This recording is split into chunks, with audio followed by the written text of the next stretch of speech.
الحلقة الأولى من برنامج أجي تستفد هنتعرفوا فيها على أقدم جامعة في العالم، فخليكم معنا.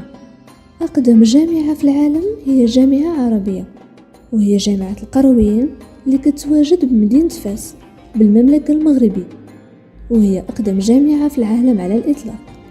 اللي أسسها الجامعة هي السيدة فاطمة بنت محمد الفهري القيرواني في عام 245 هجرية الموافق ل 259 ميلادية، ومازال هاد الجامعة كتعمل دون توقف من اللي بدا التأسيس ديالها حتى لوقتنا هذا.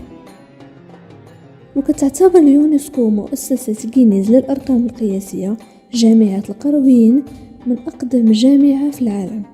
وكيقول المؤرخون أن بداية تأسيس هاد الجامعة كانت مؤسسة تعليمية لجامع القرويين اللي بنته السيدة فاطمة بنت محمد الفهري القيرواني، وبقات هاد الجامعة مركز للعلم والثقافة والفكر الديني.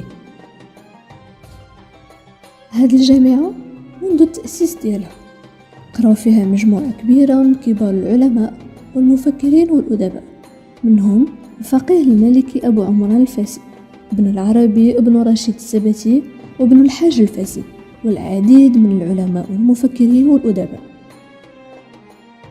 ومن أهم المميزات ديال هذه الجامعة أنها كتمنح مجموعة من الدرجات الجامعية. أول حاجة شهادة جامعية للدراسات الأدبية، الإجازة العليا، تخصص درس العلمية، دكتوراه الدولة.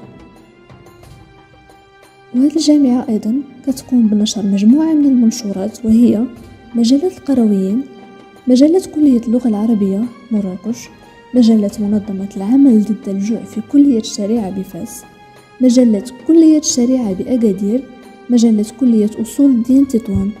وهذه الجامعة أيضا كتضم 5 مكتبات تحتوي على أكثر من 45,000 مجلد. وكتعتبر جامعة القرويين هي أول مؤسسة علمية كتخترع الكراسي العلمية المتخصصة والدرجات العلمية في العالم.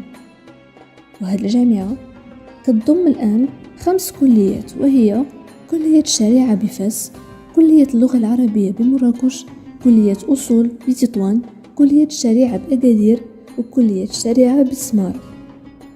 وكاينين مجموعة من المؤسسات التابعة لجامعة القرويين، منها جامع القرويين، معهد محمد السادس للقراءات، معهد محمد السادس لتكوين الأئمة، والمعهد الملكي للبحث في تاريخ المغرب، والمدرسة القرآنية.